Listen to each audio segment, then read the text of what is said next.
good.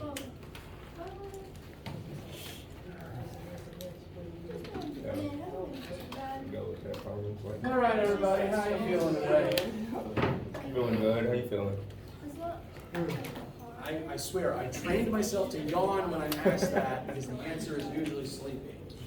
It's a problem. I need a sleep study done. All right. My main objectives for today are to do some sample math for elastic collisions, to contrast that to the inelastic collision we looked at last time. And that will close out all of the information about momentum in collisions. So after we're done with that, we'll end today by looking at gravity and using it as a segue into what we talk about next week. So before any of that, does anyone have any questions or concerns about anything at all here to start?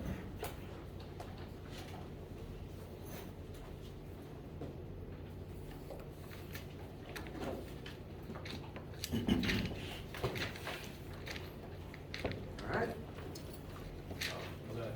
I swear, the second I turned away, I saw someone's hand move, and that just does something in my brain. I always use a squirrel. So, check it again.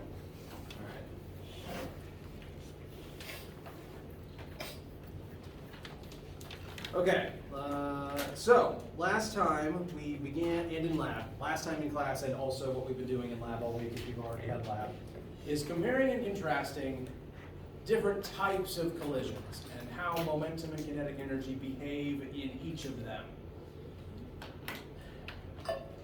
Now, momentum is conserved in every type of collision. We discussed that because momentum has no other form that it can occupy. Momentum is always just momentum, and it's always a vector, and always wants to make things move in a certain direction. Kinetic energy, meanwhile, is a lot more malleable because it can turn into lots of different types of energy. So the two different types of collisions that we've discussed, inelastic collisions maintain momentum because momentum is always maintained, but kinetic energy is lost in them because it gets used up deforming the objects involved in the crash, meaning that the objects, they get banged up, they change shape, and they don't on their own go back to normal, like how car bumpers stay bent until you fix them, or the log that we threw something at had a notch put in it by the blade of the throwing star. Those in physics terms are deformations, the form changed, and they don't go back to normal if it's an inelastic object. Elastic objects, however, can go back to their old shape, and as a result, they release the energy that they absorbed in the crash, putting it back into the kinetic state and throwing everything involved all over the place. These types of collisions are more chaotic, they maintain their kinetic energy, therefore they are higher energy collisions. And you don't want vehicle crashes to be this type, because you do not want your car to bounce off of the other into Lord knows what, among other dangers.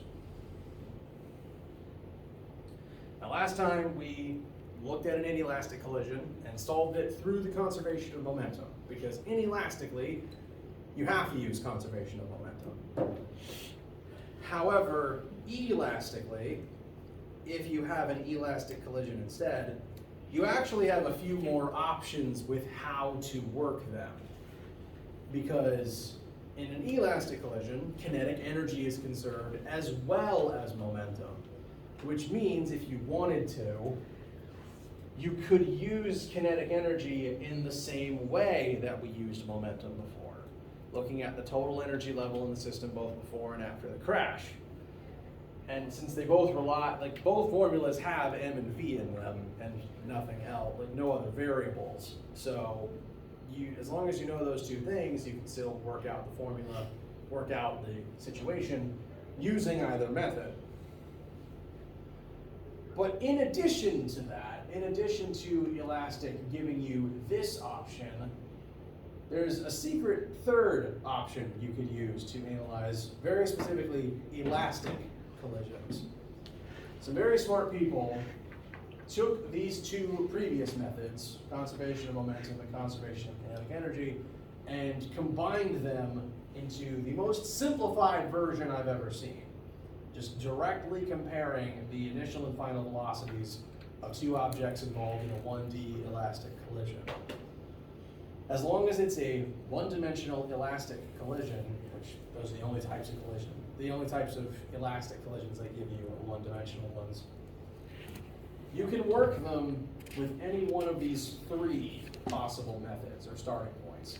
And I want to demonstrate all three of them to kind of show you, one, that they all work and arrive at the same answer, but also two, to help you figure out which ones are the easiest ones to use. So, in elastic collisions, you can only use momentum conservation because momentum is the only thing that's conserved. That's what we did last time. Today, we're going to do an elastic collision and try out the three different methods that work for those. Questions before we move on to that? So when you said inelastic, was that like inelastic one word or inelastic? Inelastic one word as Okay. compared to, yeah. So, yeah, you know what? Ignore that. Okay, cool.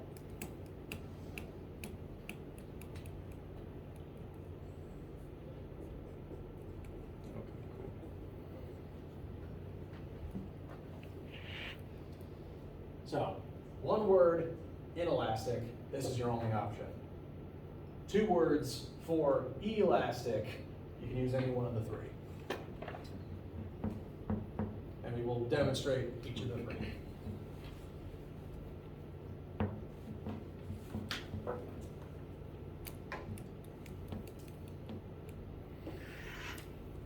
That's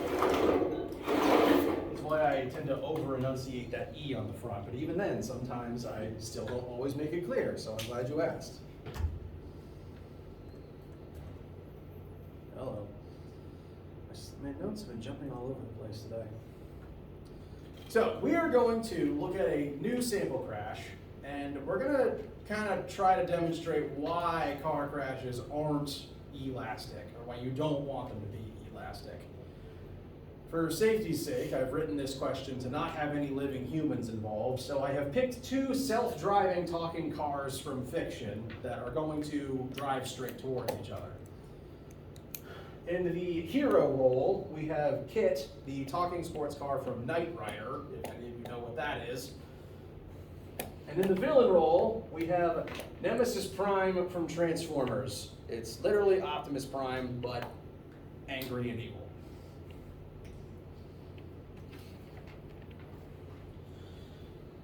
And we're going to examine their crash in each of the three ways that I showed you from the previous slide, using conservation momentum, conservation kinetic energy, and then lastly that weird third way.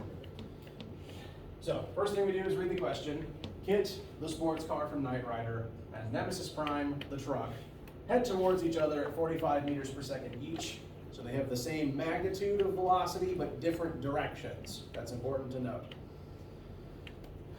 Sports car, Kit, has a mass of 400 kilograms, while Nemesis, the truck, has a mass of 2,000 kilograms. So, all collisions have a before state and an after state. I've separated them with this dotted line.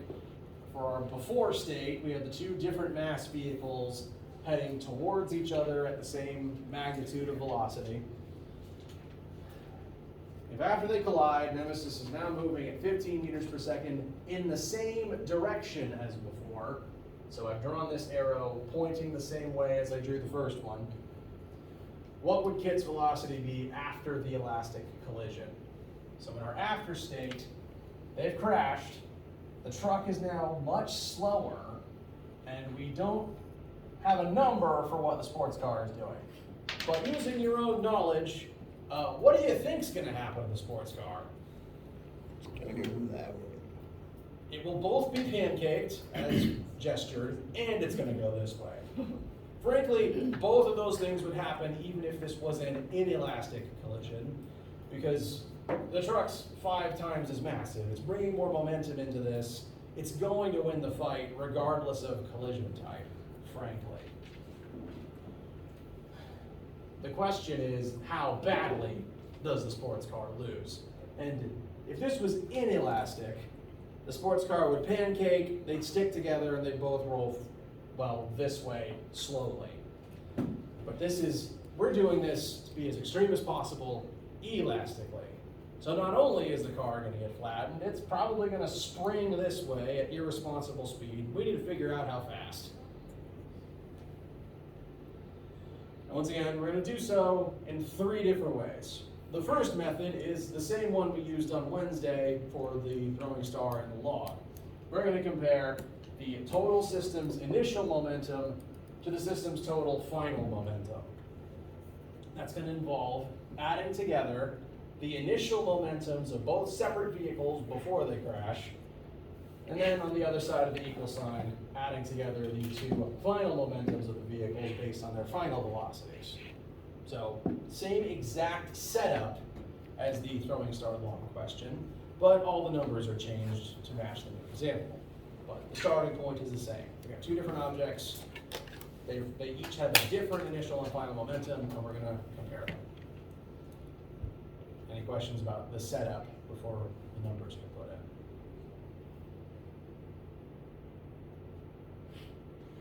You just use that formula? Say again? The one that's right next to your hand, you're just using that one? Yes. So starting from here, the law of conservation of momentum, this left side says the sum of all the initial momentums. There's 2 objects that have initial momentum. So this is separately momentum initial for Kit and momentum initial for Nemesis prime. So each object's separate initial momentum added together to create the system total.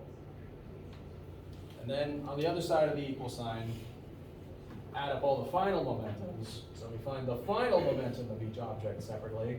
So this is momentum final Kit and momentum final Nemesis prime. If you want to just call them sports car and truck, you can.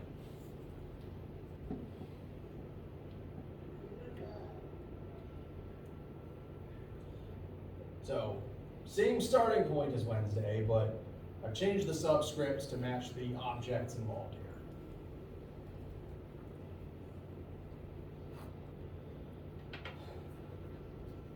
Questions or anything at all before moving on? All right. Now, formula for momentum is still mass times velocity. So Kit's initial momentum will be comprised of its mass times its initial velocity.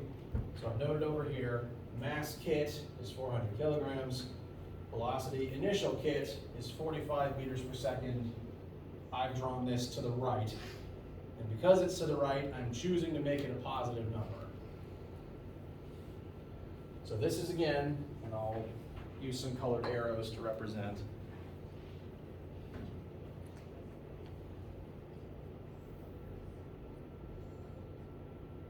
This is Kit's initial momentum before the crash. Mass times initial velocity. The second term over here is Nemesis's initial momentum, comprised of Nemesis's mass of 2,000 kilograms times Nemesis's initial velocity of 45 meters per second, but in the opposite direction as the sports car. Car's going right, truck's going left, based on how I drew the picture. You're allowed to mirror that in your own notes, but point is, one of these 2 things needs to be negative. And whichever one you set as negative, everything pointing in that direction needs to be negative from that point on. You can choose your system here. You can draw it the other way around, or you can decide which direction is positive, but once you make that choice, you need to be consistent about it. So for me, everything that's rightward is going to be positive, everything that's leftward is going to be negative, just implying direction. So these 2 things together make up the system's total initial momentum. This is all the momentum that exists in the system before the crash.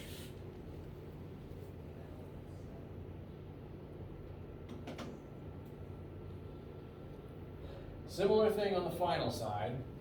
We got Kit's final momentum, which is comprised of Kit's unchanged mass, because that didn't change, times velocity final for kit. We don't know what that is. That's what we're going to solve for.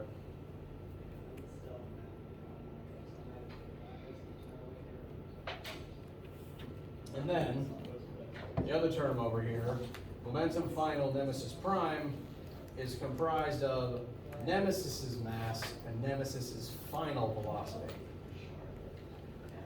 Note again,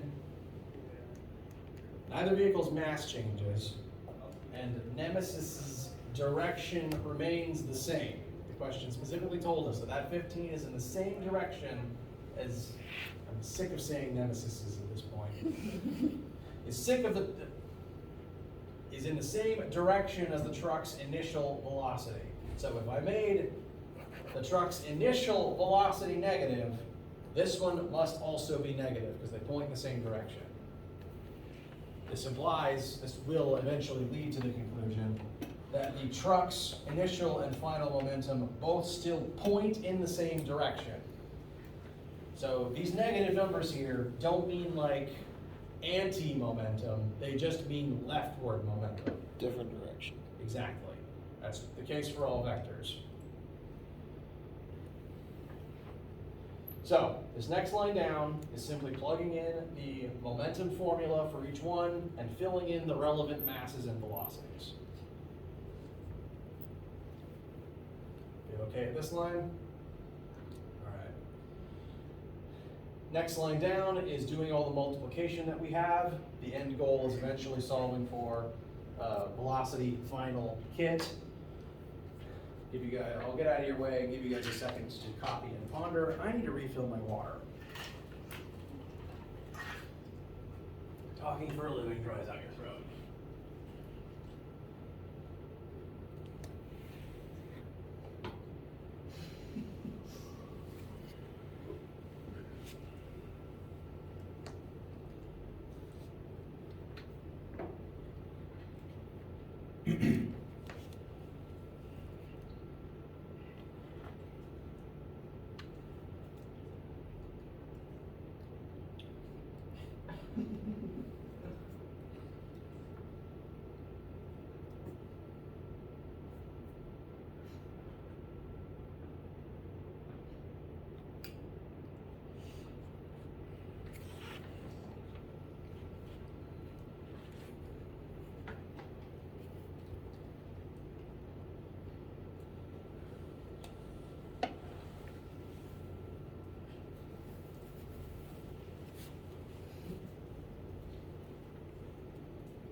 So next line down is just simplifying all the multiplication with the things that we have definitive answers for. So kit's initial momentum is 18,000 forwards. The truck's initial momentum is 90,000 backwards. Note this negative sign here. Like we are technically adding the two momentums together, but 2,000 times negative 45 gives us negative 90,000. So you could either write plus negative 90,000. I have opted to simply write minus 90,000. Note, this means that the system's total momentum, like if you add these two numbers together, you get a negative answer. This again does not mean like anti-momentum. It just means that the system's overall total momentum points leftward. The net mass of the system is overall progressing in the leftward direction. And it's harder to stop that way than it is to the right. So those are the two separate initial momentums of the two vehicles. After the crash, we don't know Kit's final velocity, so that's unchanged. But we do have the truck's final velocity. So these two numbers multiply to create negative 30,000.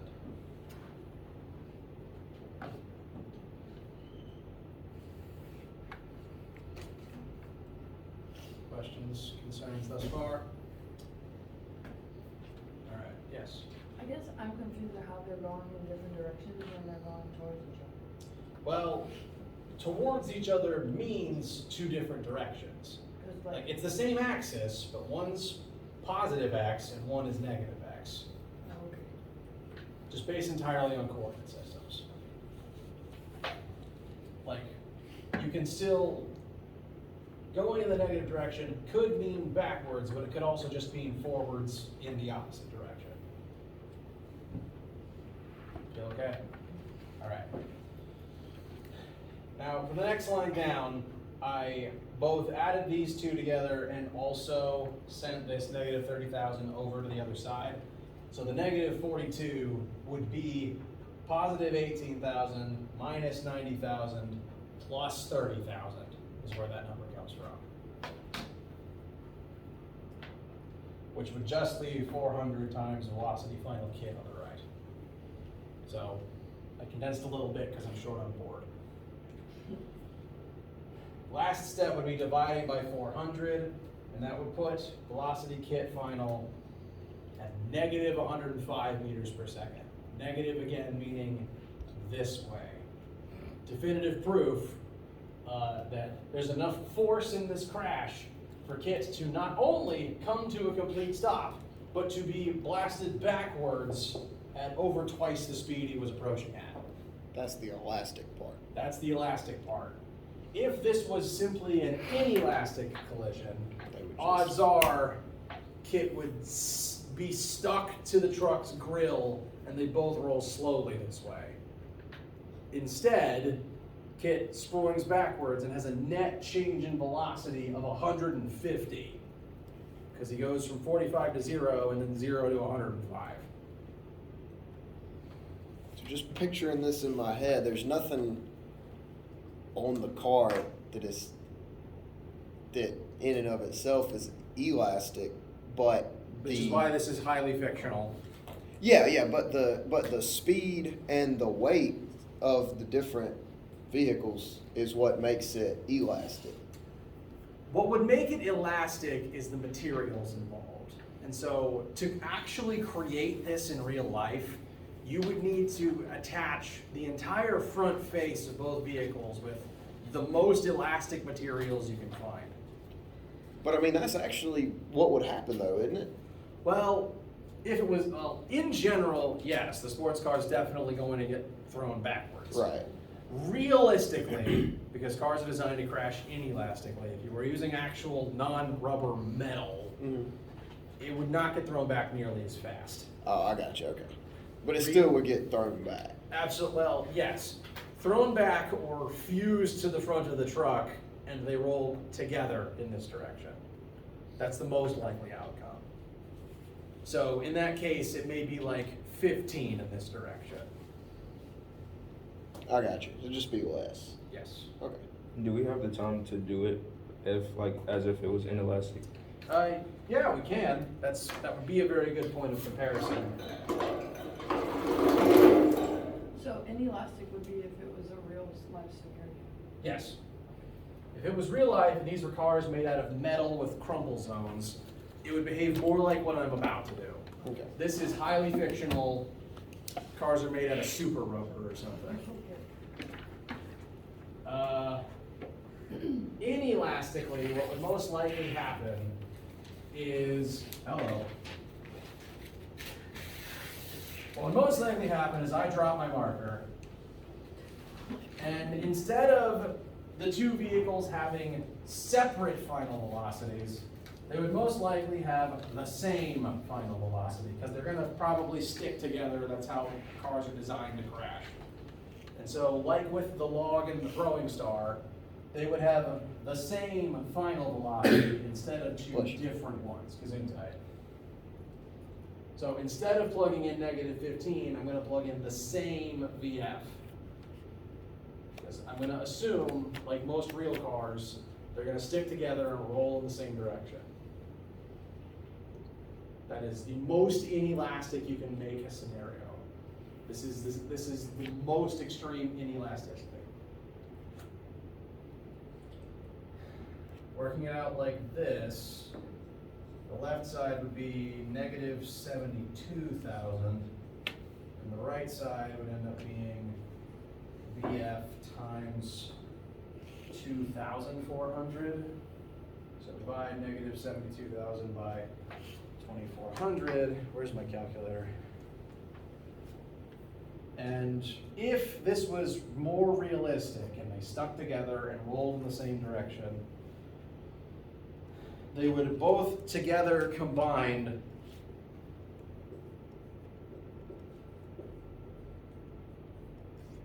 roll at 30 meters per second that way. This means that it would be, and this would be safer for the truck, because the truck would go from 45 to 30 instead of 45 to 15. Because a bigger change in velocity is what is caused by more force. It causes more injuries.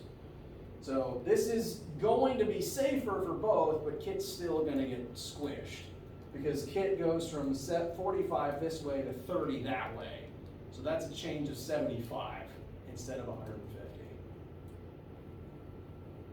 So Kit still loses.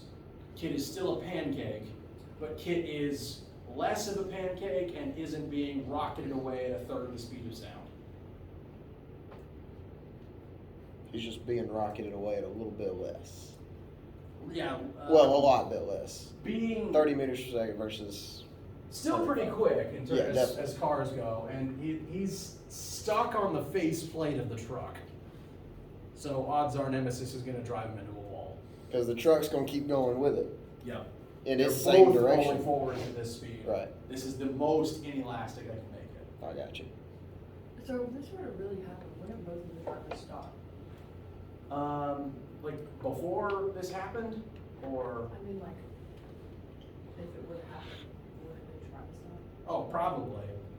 This is the most extreme example I can come up with. Two self-driving cars driving straight at each other to see what happens. You know, realistically, if there were humans in this that, had survival instinct, they'd hit the brakes. This is, again, worst case scenario between two robots with a death wish. I mean, head on happens all the time, so,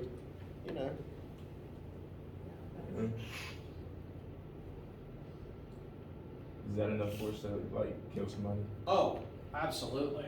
Like the inelastic one? Yeah, that's a change in velocity of 75 meters per second in less than a second.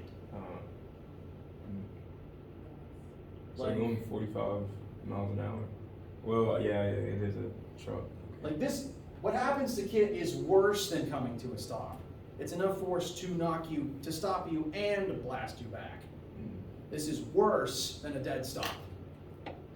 And in a dead stop, humans already tend to get thrown out the windshield.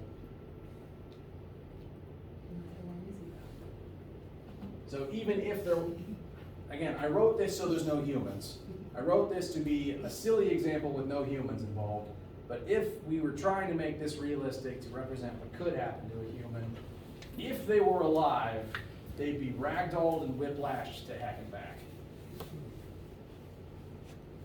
They would have the entire front end of the car shoved in their face, and then they'd continue to be thrown backwards.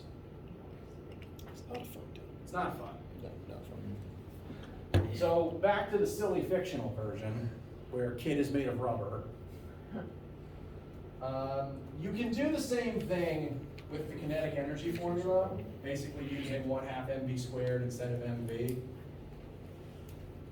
The numbers are really big because there's a square on the velocity, and the energy levels get kind of ridiculous. Like the truck's initial energy level is over 2 billion, because it takes a lot of energy to make trucks move. That's why they use a big diesel tank. But you get the same numerical answer for Kit's final velocity. You still get the 105. Problems with using the kinetic energy method, though, are one, the numbers get kind of ridiculous, so it's just more things to write down on your way there. And two, because the velocities are squared, all the negatives go away, which you might think is good, except then your answer comes out positive. So it doesn't actually tell you what direction Kit gets knocked in.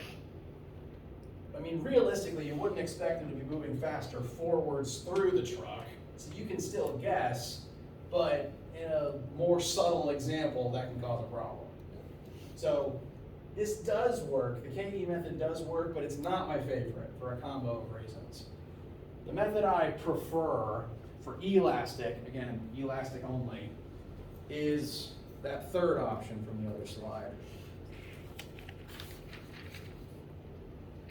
This is the hybrid method that some very smart people came up with that compares directly the velocities to each other of the two objects in an elastic crash. And real quick, I'm just going to show it works.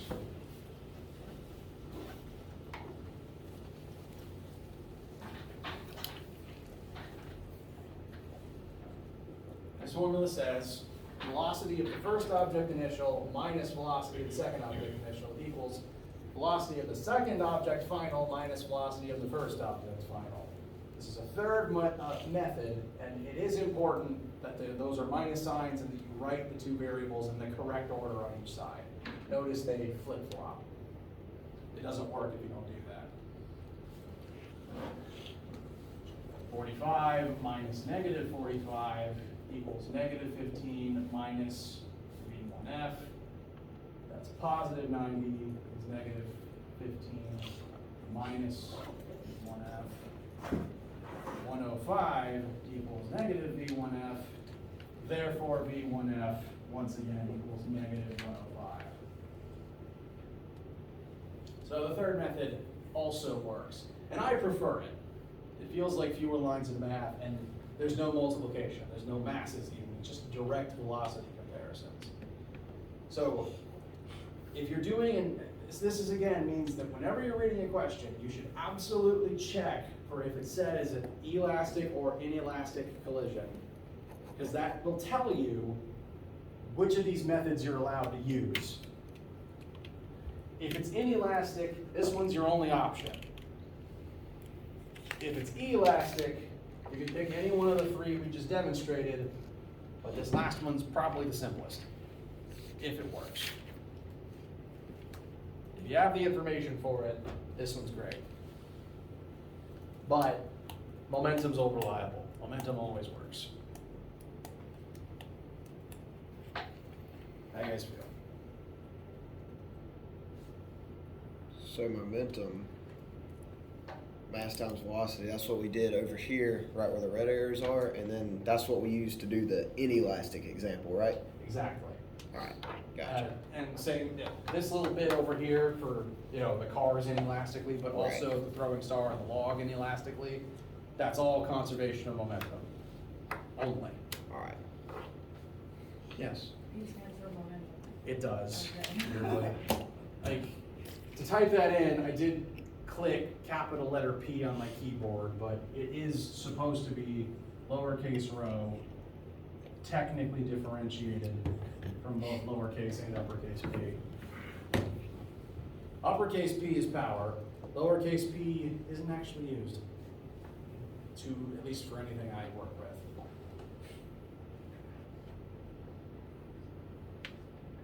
All right, okay so far? All right.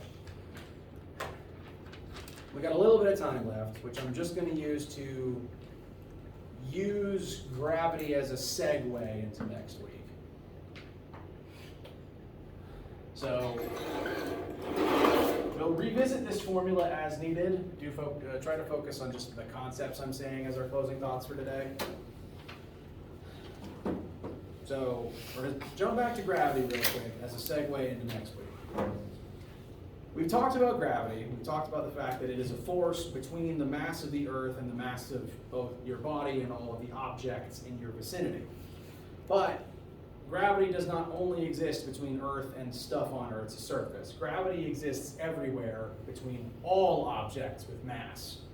As long as something is made of mass, as long as it has matter in it, it is creating at all times a gravitational field around it.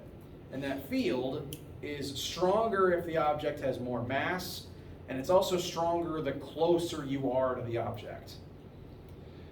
This is why Earth is the gravitational force you experience the most, because it's a very big object and it's the closest thing to you. The closest big object to you. The next closest large object is the moon, which is both smaller and further away. So while it does exert a force on you, it's not as strong as Earth's, because Earth's field is stronger by it having more mass and stronger because you're closer to it. But technically, every object with mass has a gravitational field. That includes people, that includes planets, that includes all inanimate objects.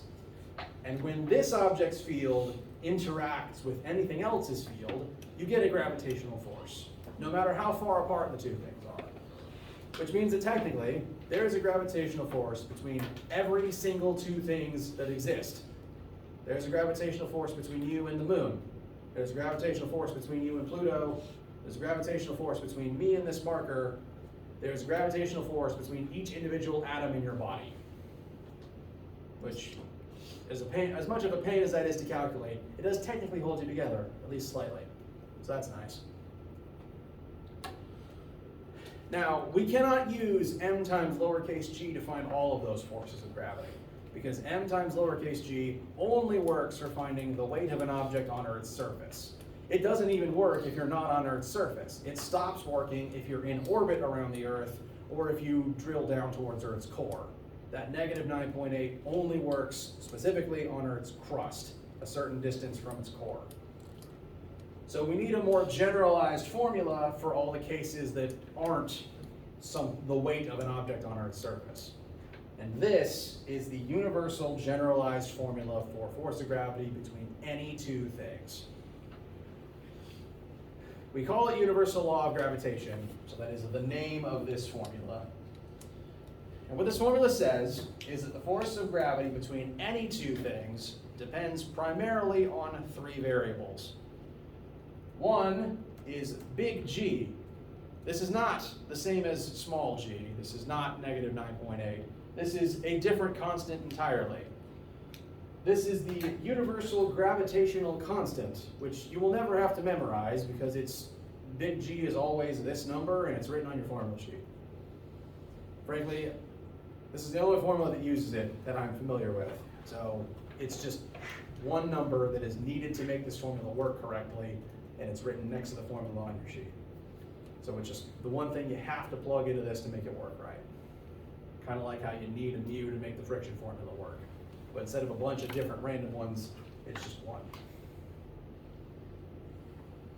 So that's the first thing. This is just how the fabric of reality treats gravity. Second thing that affects gravity is the mass of both objects multiplied together. So the mass of the two different objects is important. This is why the Earth creates a lot of gravity. It has a lot of mass, but it's also why it pulls harder on other objects with more mass. This, not a lot of mass, doesn't weigh so much. So even though Earth pulls pretty strongly, it does not pull very strongly on this specifically. I have more mass, therefore it pulls with more strength on me. So that's why the two masses are here multiplied together. They are the two different masses of two different objects. The third thing that affects force of gravity is how far apart the two objects are. The more distant you are from something, the weaker its gravitational pull is, which is, again, one reason why you are not being pulled up towards the moon right now. At least not by very much. The moon's pretty far away. Maybe it pulls on you with 1 or 2 newtons, not enough to rip you into the sky. However, if you were on the moon and further away from Earth, suddenly the moon's force is greater than that of Earth's on you, and that's why you fall back towards the moon instead of up towards Earth. So proximity is important.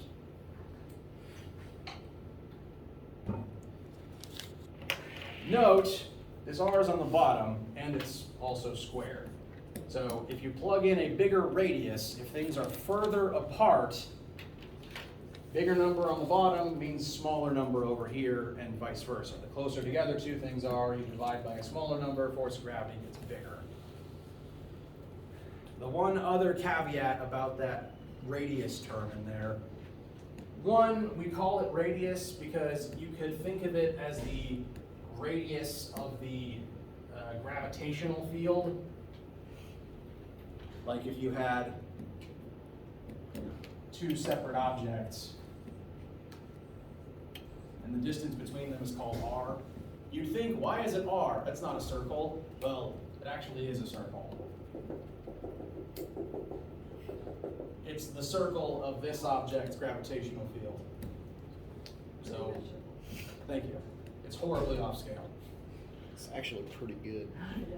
Well, this thing's not in its, I'm gonna critique my own art later.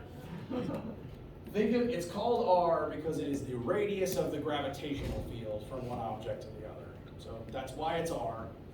Furthermore, it's important to note that it needs to be the distance between the center of mass of the two objects.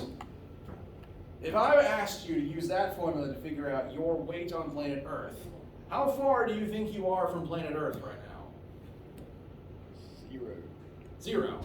Perfectly logical first guess. However, if you plug 0 into that, what do you get for your weight? Probably 0. Probably 0. That or an error message, neither of which is true. You do have a weight on this planet. So you don't plug in 0. It's not the distance between the surfaces of the two objects. It's the distance between their cores. You are very far from Earth's core. You have a lot further to fall if a pit opened up. Is that 6.6 times? No. Oh. Well, first of all, this is a very small number, times Yeah. 10 to the negative 11th. Yeah. This is not the distance to Earth's core. This is a constant based on how gravity operates in the universe. So this is, again, a universal constant. It always just goes there. Okay. But you do need it to make the formula work. And you can use this to find the force between any two things, which I would like to very quickly demonstrate. I won't take up much more of your time. Let's say hypothetically, these two markers are both 1 kilogram in mass and are placed 1 meter apart. Force of gravity between them, big G is 6.67 times 10 to the negative 11th. They each have a mass of 1 kilogram, and they're 1 meter apart. I chose ones on purpose. So the force of gravity between them would be 6.6 repeating times 10 to the negative 11th newtons. So that's what the number means. It's the force between two 1 kilogram objects that are 1 meter apart. So it's kind of like the baseline that the rest of the formula tweaks to adjust per scenario. And that's a pretty small amount of force. I don't even think that's enough to make like your arm hairs twitch. So you'd never detect that. Even if you increased one of these numbers to like 100 or 1,000 to match a person or a vehicle, that would still be like times 10 to the negative 7th. That's below the threshold of human tolerance, like the threshold that a human can notice. Things get a little bit wackier on the cosmic scale. So real quick, if I was to plug in the mass of the Earth and the Moon, I know the answer, so I'm just going to show you real fast. Moon is currently believed to be 7.36 times 10 to the 22nd kilograms, and the Earth is even bigger.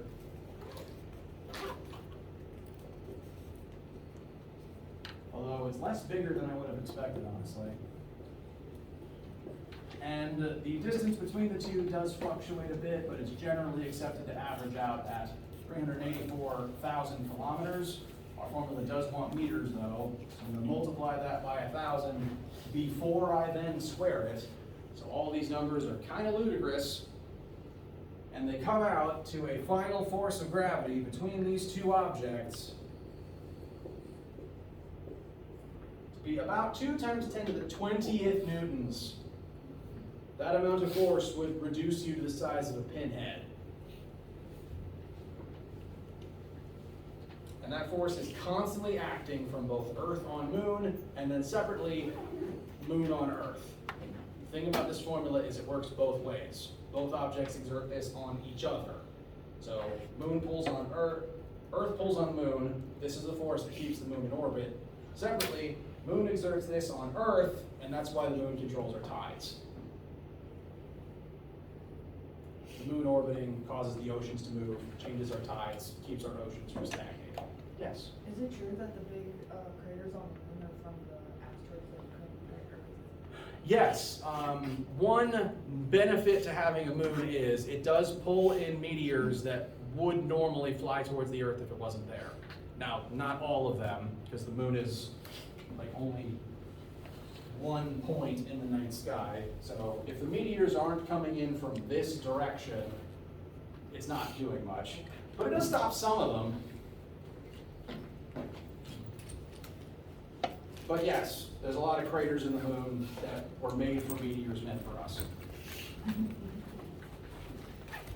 Now, the main question, the main reason I'm using this as a segue into next week, you can pack up, it's fine. The Earth is pulling the moon towards us with this force, so why is the moon not falling out of the sky? Why is it not crashing towards Earth? Is there like other like gravitational phase of the moon? That's a good reasonable guess, because technically the sun is pulling on the moon as well, because the sun pulls on everything in the solar system. So that's a good guess. The real answer, though, is actually rotational motion. It's not just that the moon is being pulled towards Earth, it's the moon is spinning around the Earth, and this force is what keeps it spinning at a certain distance. That's what we're learning about next week. Questions right now? Still lab? There's still lab this week. So there is lab today. I will explain lab next week when we get there. For right now, have a great day. I'll see some of you for lab. I'll see all of you on Monday. Have a nice weekend. Yes, sir. Appreciate it. Appreciate you.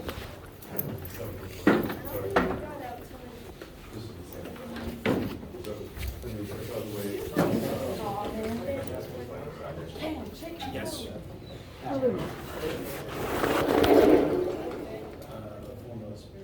So, what it's right? Oh, diagram, right.